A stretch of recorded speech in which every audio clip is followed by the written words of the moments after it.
ორშაბათს საღამოს ღაზიდან იტალიაში 15 დაშავებული ბავშვი და მათი ოჯახის წევრები იტალიის სხვადასხვა საავადმყოფოში სამკურნალოდ ჩაიყვანეს.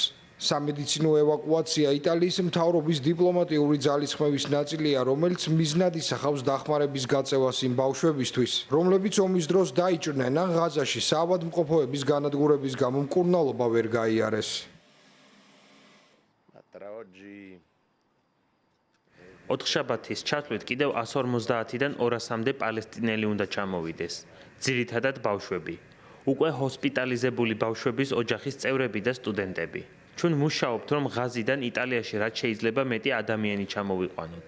იტალიაში ყველაზე მეტი ლტოლვილია ვიდრე მთელ ევროკავშირში და ჩვენ ვართ მსოფლიოს იმ ქვეყნებს შორის, გულისხმობ კატარს, ეგვიპტესა და თურქეთს, რომლებმაც ყველაზე მეტი ლტოლვილი მიიღეს.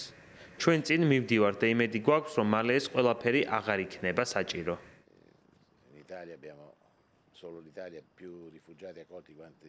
ბავშვებს, რომლებსაც სხვადასხვა სახის დაზიანება აქვთ, თან ახლდათ ოჯახის წევრები და ნათესავები. ისინი ადგილზე იტალიის სამხედრო თვითმფრინავებით ჩამოიყვანეს. დღეს დილით ადრე უკვე ვიცოდით, რომ ბავშვებმა საზღვარი გადაკვეთეს და ეილათის აეროპორტისკენ მიემართებოდნენ.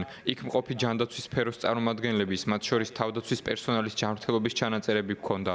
რა თქმა უნდა, იქ წითელი ჯვრის თანამშრომლებიც იყვნენ. მათ შეამოწმეს ისინი, რამდენად შეიძლებოდა მათი ტრანსპორტირება. შეამოწმეს ასევე ოჯახის წევრები. ამას გარკვეული დრო დასჭირდა, რადგან ზოგიერთი მათგანი საკაცით იყო. ზოგ შემთხვევაში მძიმე კლინიკური შემთხვევა გამოვლინდა, მაგრამ ყველაფერი მოწესრიგებულად და ძალიან მარტივად წარიმართა. იტალიის საგარეო საქმეთა სამინისტროს ცნობით ღაზიდან სამედიცინო ევაკუაციის პროგრამის ფარგლებში იტალიაში სულ 196 ბავშვი ჩავიდა. მათთან ახლდნენ ოჯახის წევრები, რომელთა რაოდენობა 454 შეადგენდა. იტალიის მთავრობა უახლოეს დღეებში სასწავლო პროგრამის ფარგლებში ასევე გეგმავს 72 სტუდენტის მიღებას.